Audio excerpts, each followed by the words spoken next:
Hello, thanks for attending the third Norwegian Reproducibility Network conference. That means you care about how research is done, maybe want to learn more how to contribute to reproducibility. You may already have maybe pre-registered your ideas, design an analysis plan, and maybe also aim in the long run to transform behavioral science to become more reproducible. My name is Gerit Pfuhl. I'm a professor in cognitive neuroscience. I'm also part of the Psychological Science Accelerator. But I'm also pursuing my own research interests, and they center around which kind of thinking is effortful. As you notice, this is a pre-recorded talk, as I'm at this moment, when you listen to it, work for the union because we are on strike. So I apologize that you can't ask me questions on the go, not even at the end of my talk, but please feel free to contact me afterwards.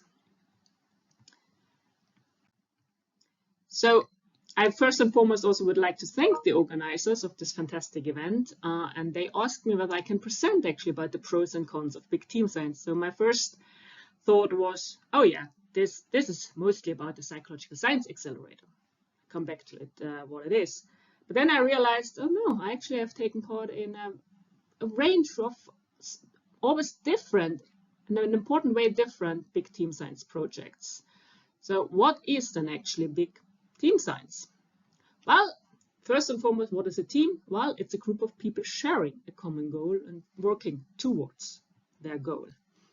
But what is big? And I don't have an answer. I don't think there is a threshold there. You may have heard about many labs.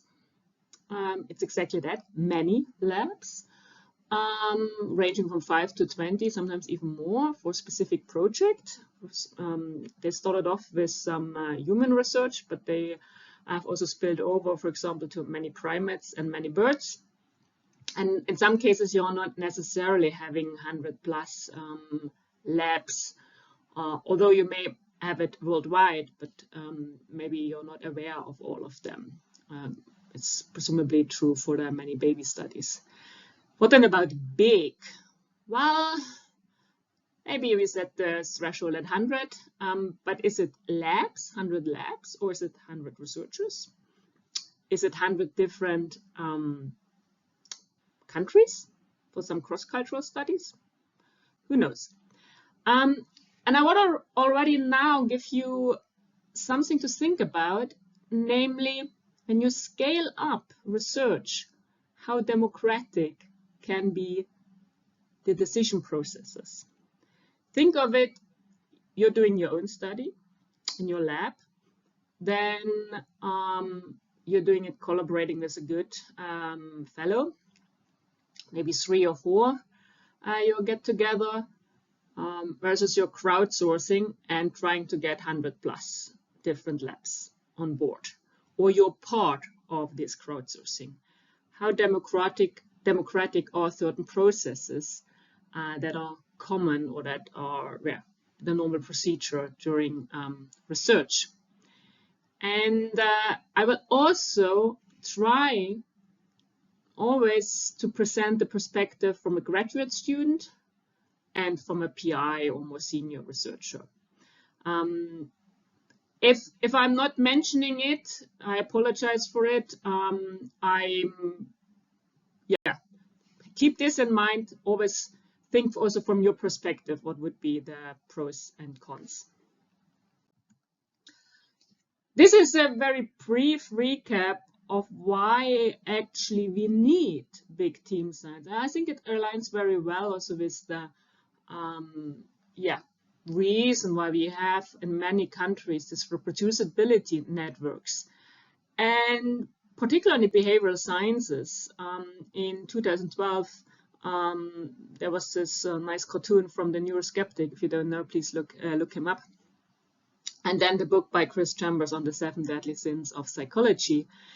That if you're not having certain quality checks in there, the behavioral sciences, but not only, it's just more prominent there, can fall for particularly post-hoc storytelling that is just, it's very hard to avoid. There are good cognitive mechanisms why this happens. If you're not having done pre-registration, that really helps against it. And then even more sins, including p-value, well, hacking, you may have heard about it, but also then plagiarism. I'm most about, in this sense here, this post-hoc storytelling. And I think this has done more harm than good. And it's one of the reasons why quite some studies and even some subfields in the behavioral sciences suffer from reproducibility. And the reason why post-hoc storytelling is so prominent is that we actually have a multiverse. So we may have a theory. That would be a separate talk, just defining what is a theory and whether the behavioral sciences have a theory. But just go with the lay person understanding of it. But then there are different predictions that can come from it, more broadly or more narrowly. But the most important thing is these predictions, even just a single prediction, can be tested in different ways. And some of you may actually have done it. They may first have tried one way, may not have worked, and then try to address it in a different way. Maybe,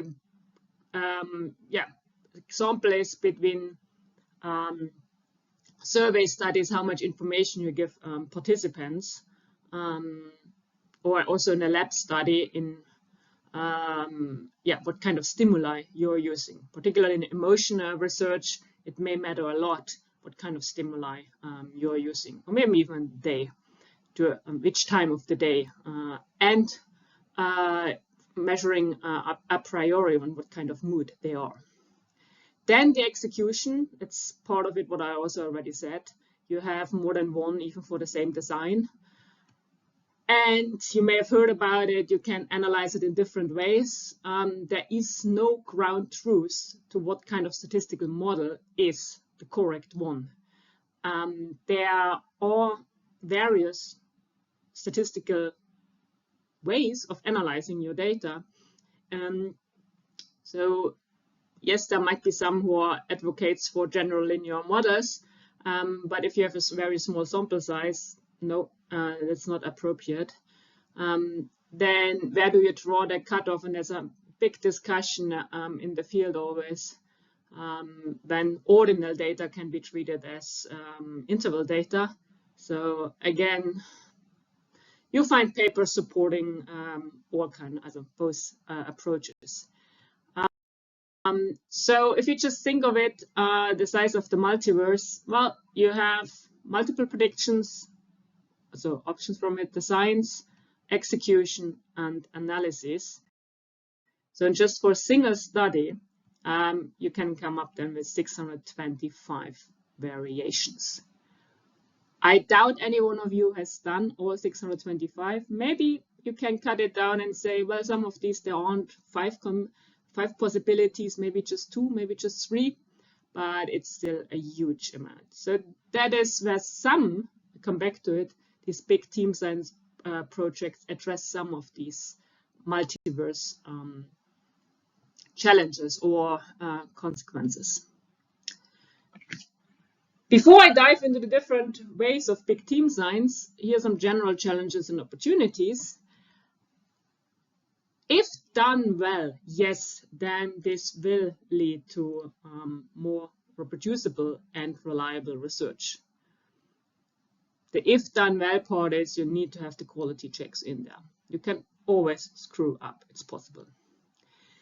An additional part of it is that should not be downplayed at all. You can learn from others. It goes both ways. Some may be an expert in data analysis, data management. Some may even have really good contacts and know how to apply for fundings from different small and big organizations. But then also language wise, so how to express it. So that's a very dynamic process then when you see the manuscripts shaping up. So it's definitely one big advantage of collaborating with people around the world is you learn from each other. Be open-minded, and often the best way is frankly stating, oh, I didn't know that. Can you please explain this to me? And people happily explain why they have done this and that or made this and this decision. More on the challenging side is, of course, it can feel at times that this is far from research, more like project management. It is also here and there a challenge in terms of logistics, because if you have some funds and you want to support a lab in Africa or so, yeah, it is not easy to transfer money from a university to another university. The administration at your department may not necessarily love you for what you're doing. It's really challenging. And the other bit that I already asked you to have in thinking about is, how do you ensure transparent communication? Can you really communicate every tiny step? Most likely you say no. On the other hand, these tiny steps may for some appear like big steps, big decisions. Why are we not suddenly doing that and not doing that? So this is a challenge, particularly if the process takes weeks or months and people are in between busy with other things, and there might be even silence in between, and then suddenly comes something you again should do. So it is definitely something you have to consider. And it's not true for all big team science projects. I come back to that. What is though true is that they are, at least compared to some social psychology projects, often slower than if you would just run your own single lab study that is well designed, or your own replication of a study, because, well, you have to wait that all the other labs have their ethics maybe in place, the translation is in place. This will slow it down. It's not necessarily that much slower if all labs can run it in English, and you can take an ethics application that covers all. But then it's not really in the sense big team science. You're more or less just trying to find minions that distribute your study. And I would not really say that this is big team science. That these kind of studies do exist, where they more or less just go to paid, whether it's MTurk or Prolific, and try to find people as participants, but they do not fulfill what I call really team science. So think of the democratic aspect of it. Okay, in the next I will present various cases, and there illustrate a bit the pros and cons. As I already mentioned, or some of you may even be familiar, ThinkEven started off before the Psychological Science Accelerator, I think in 2012 or so, 13, the many lab studies. And they had really as focus, okay, my own lab can never reach a sample size that I wish it or would even be needed, given the small effect size I'm expecting, but it's still an interesting effect size. It would take too long to test even half the necessary sample size. So then you may ask around getting other labs on board for the same phenomenon, that you then increase really the power. And importantly, often you may be the initiator, or you may join it at a later stage, but it's a rather democratic process. There are meetings up front before things are decided on, okay, how exactly do we run the study? What's the exact design of it? And then also the execution. So this is more voting. This is not something you get told how to do it. This is a more democratic process decided. And the main goal really of these many lab studies is that they want to improve the reliability of their research, because the resources per lab are not sufficient to have well-powered studies. One challenge there can be that, well, you know certain researchers and you may or may not want to collaborate with all of them, and maybe even more so, you may overlook some labs, particularly in well, the non-Western area. So from Africa or South America or so, because they are not on your radar.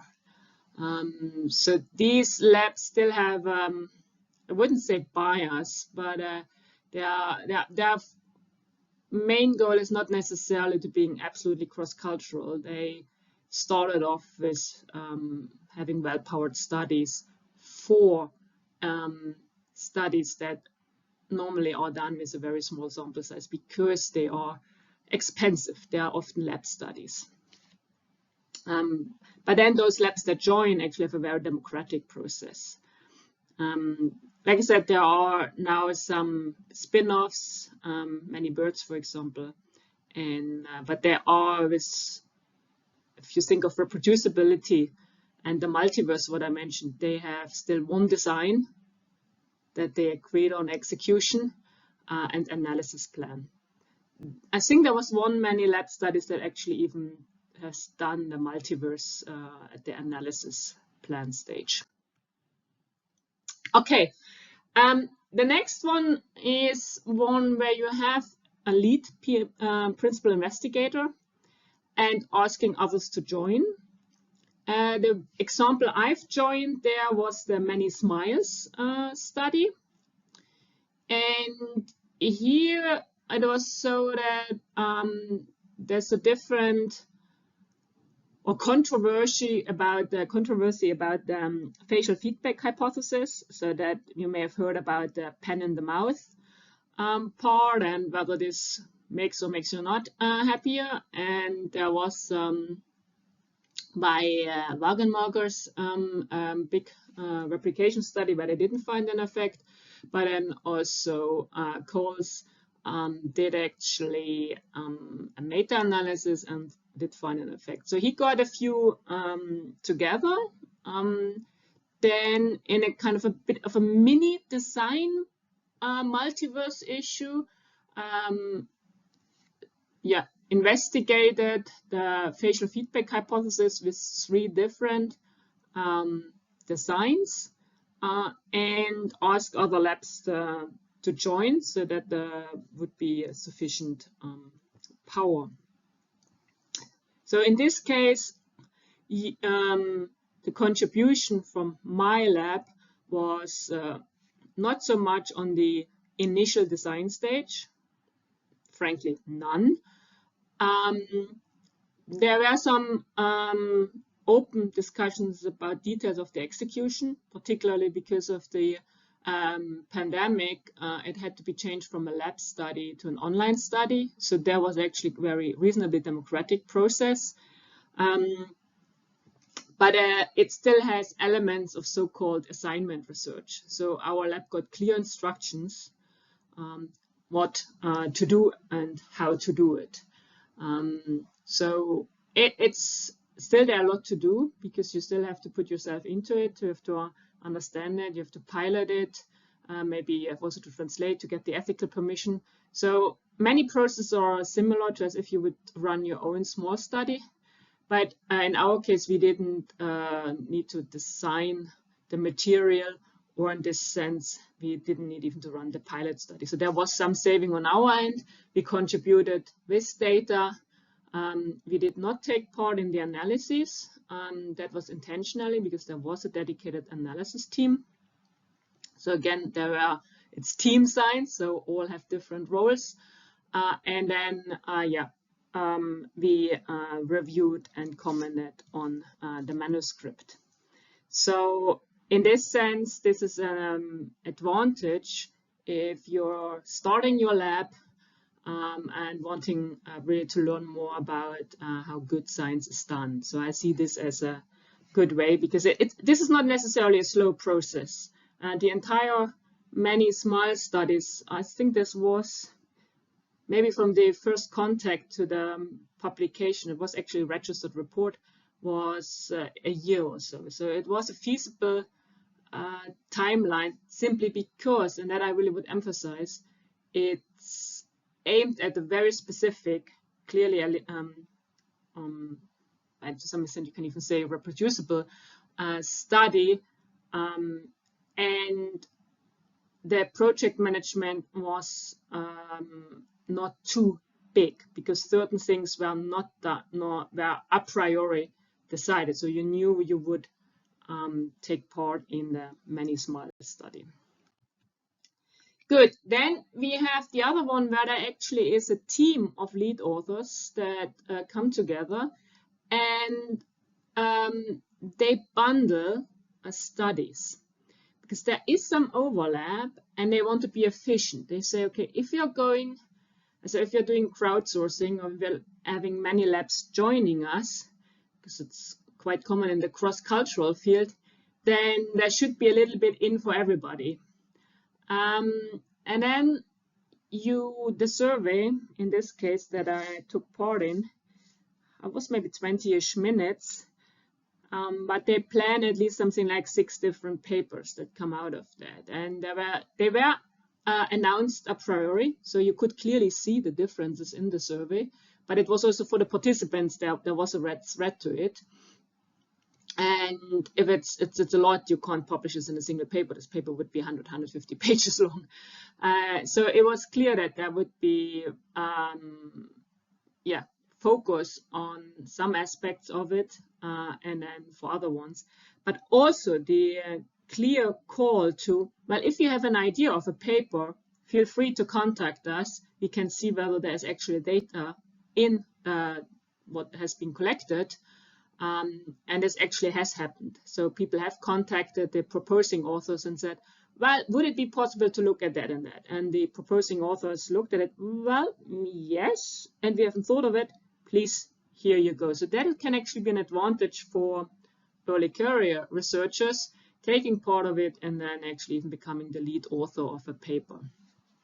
But other than that, in terms of other aspects of how the study is run, it is again more assignment research, because your lab will get clear instructions what to do.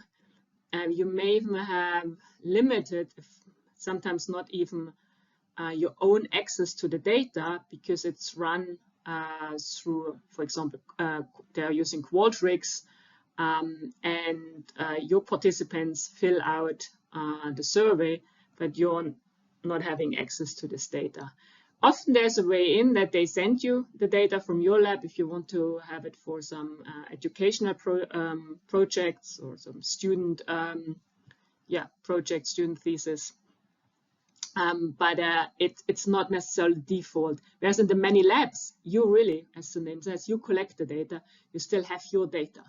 But in the previous case with the single PI, and also in this case and also some others, you may not have, so to say, the data from the participants that you recruited. This can be actually also fast in terms of data collection, because your lab has apart from translation, maybe close to nothing to do.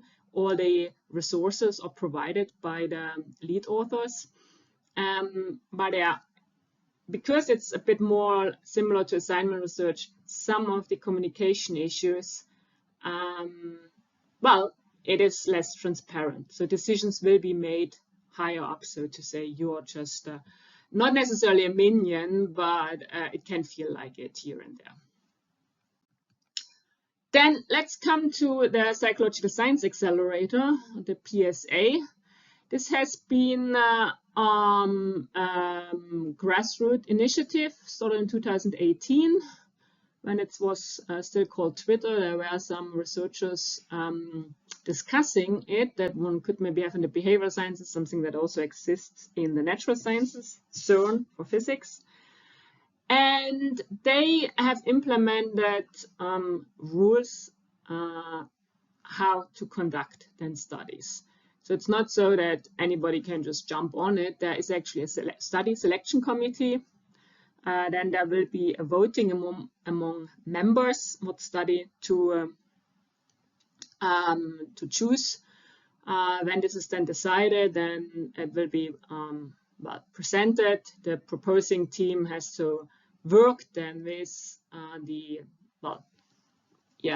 they will get assigned a project manager, so to say, that helps them in all the steps, because it is quite many things to take care of when you run multi-crowdsourced or many lab, well, maybe not many labs then, but often,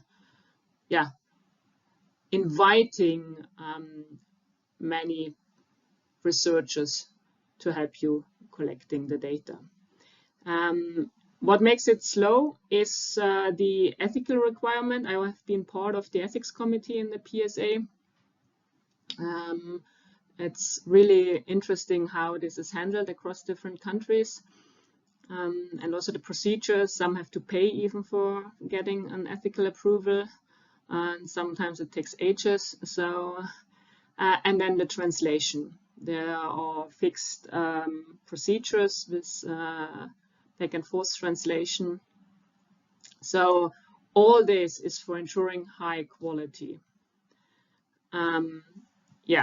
So there are advantages in the long run, but it can feel frustrating in between because it's very slow, the process. There are different roles. So as I said, they get designed and helping hands from the PSA in terms of project management, but also data analysis. And some of the labs, they have rather little to do, particularly if the proposing authors and your lab share the same language.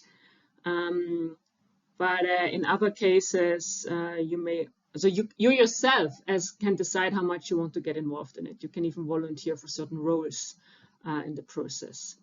The big advantage is it is laid down, so it's very transparent. All these quality checks that are happening. So, but it also makes it slow. Then this is just a brief one. Some big team science happened, I would really say, by accident. No, I'm aware of some during the pandemic. It was really more like snowballing. Someone had a survey asking around, and then some others asked, oh, I would also like to use your survey in my country. And then this just grows. And suddenly you're responsible for overseeing 20 plus different versions in terms of language of your survey, maybe with a few minor modifications, and then collating all the data and the analysis, and then the writing process. Some may have had this more in mind and are closer to maybe the case B and C that I already have shown, but some really felt like it was a very dynamic process, and it wasn't thought so in the beginning as a really big team science project, but became one. And particularly during the pandemic, this is not necessarily or unique to the big team science, is then a speed accuracy trade-off. So there are some quality checks were not at the same level as you had or as you have generally in the PSA. Okay, then we have some that is some of you may know about, and I can only advocate for it in a really full-heartedly. So that is the called CREP, so the Collaborative Replication Education Project. So it's crowdsourced replication projects for undergraduate researchers. This also aims to be democratic at all steps in the process, from selection of studies to then the execution. The execution is given because the point is really of here replication. but you still first have to understand the procedure, the article, the study you should replicate. And as you may know, sometimes the methods are not as detailed. So here and there, they have contacted the original author. We took part in replicating the Pfuhl et al. Study. We've received the software, but there are certain details, again, in the execution that were not detailed enough in the paper. So seeing that then different students from different universities across the world try to replicate, this can actually be a very interesting check of reproducibility. Important is the quality check done by the leaders of the GREP project, GRAPE, they want to pronounce it GRAPE, so sorry for that, is that these projects, these studies are feasible to do within a semester, so around 3 months. The main focus is here teaching, and not all of these reproducibility projects or replication projects have resulted in papers. So the Pfuhl et al., for example, has not been written up despite 30 or 50 undergraduates across the world having contributed with data.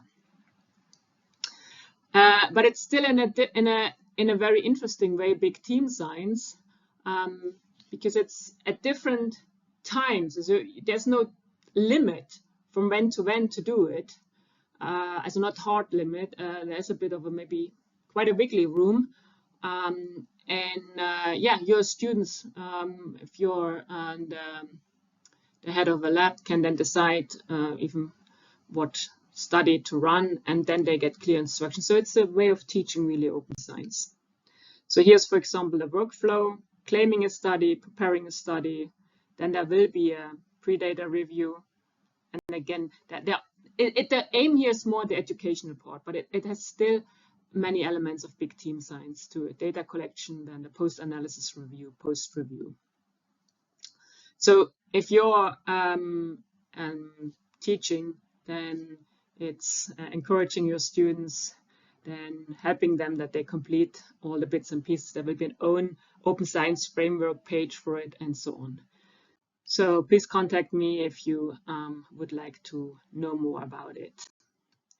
Good. And then the last one is that I present here, the Multi-100 project I'm also part of. This is again a big team science project with a proposing lead team. So there are authors from different labs that came together. You may have heard about the one that's now 9 years ago, 2015, that they've published it, where they've run it in terms of design and execution. Asked many labs to join replication efforts of a set of various studies. It was not just a single study, but across, I don't know how many, maybe 60 or 100 different studies. They asked labs to replicate. They needed a certain minimum number of labs so that it was at least, I don't remember, 5 or 10 times more the sample size than in the original study. So I guess some here in the audience know more about it. But in this one now, the focus, if you think of the multiverse, is not so much on the design and execution. The papers are already there. It is on the analysis, because you can also analyze data in a different way. And in this one, at least 5 labs had to choose the same study, received then the open data, or at least the data, or they actually had to, if it was, for example, some data that they also scrapped from various sources, you had to redo also this process, and then analyze it how they would understand given the hypothesis that was formulated in the paper. And there are 2 steps. There's 2 steps in it. One was, pretty much use what is in the paper, the analysis as it's described. And I would say from the papers I've reanalyzed, that often ended up in the same story, because the authors gave enough details what kind of statistical model they were running. But when you had should just base it on the hypothesis or the research question, then here and there you made different decisions, even what kind of statistical model to use. And then not necessarily you came to the same conclusion. So it was a very interesting learning experience. But you take part in something where you are, it's like, again, like assignment research. You get clearly instructed what to do. So, and this manuscript is a bit in the pipeline. It's maybe by the end of this year it sees it's submitted, or maybe faster. Don't even remember whether it was a registered report. So here a bit of a summary. So from an early career researcher, generally big team science has its advantages if you have well, time. If you jump late on a project, yeah, you may within a year have a publication out that may or may be beneficial for whatever you're applying. Maybe as a master student, this can look good, or early in your PhD, and you're dedicated to open science, definitely. Some of them are just regularly joining the translation teams. It's an important task, known time frame, and will also be credited with co-authorship. But then they often have to wait a year or longer before they see the paper. And generally, I would say this is extremely good, if not the best opportunity to learn from others. Because you may have, as an undergraduate or graduate student, exposure to one, maybe two ways of how to do research. Maybe just also parts of it, because your lab or your PI and your supervisors are rarely anybody's an expert in everything along the research process. But here in this, you can learn from others. So how to design, execute, and analyze. So it's including also project management bits in terms of, yeah, maybe even you dive into GitHub issues and other pipelines, workflow pipelines. So it's a really great opportunity, and you have support. There are others around in the team, in this big team, that can be asked, and if everybody does a little bit, it's really amazing how this improves the research. So in generally, if this is kept, this openness and this also learning from each other, I think it increases the reliability and reproducibility of the research.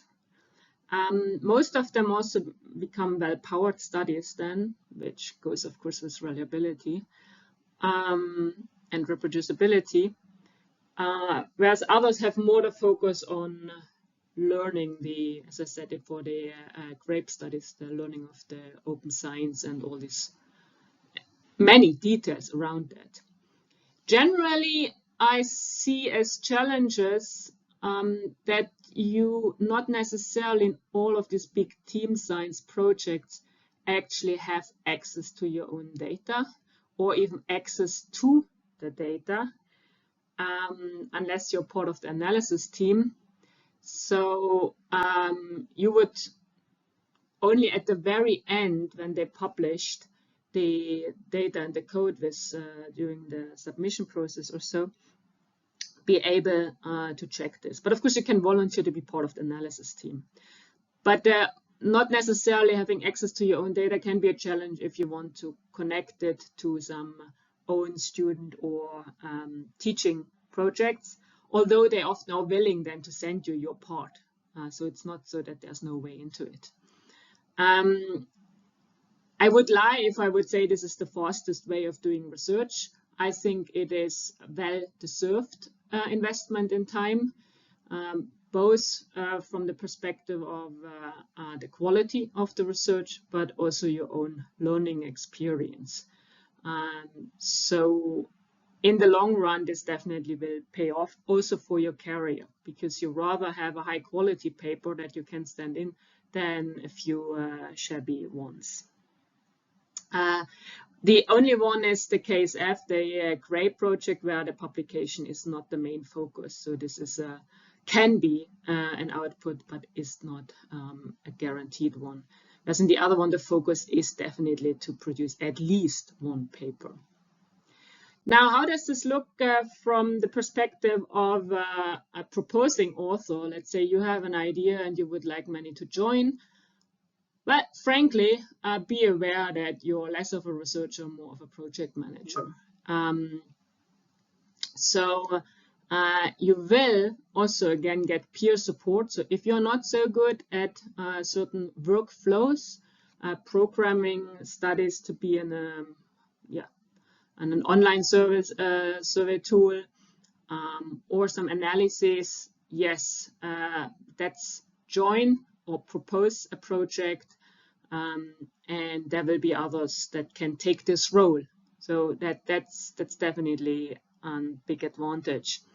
You may have to provide funding if it's not a simple survey that is below 20 minutes and people are happy to take it.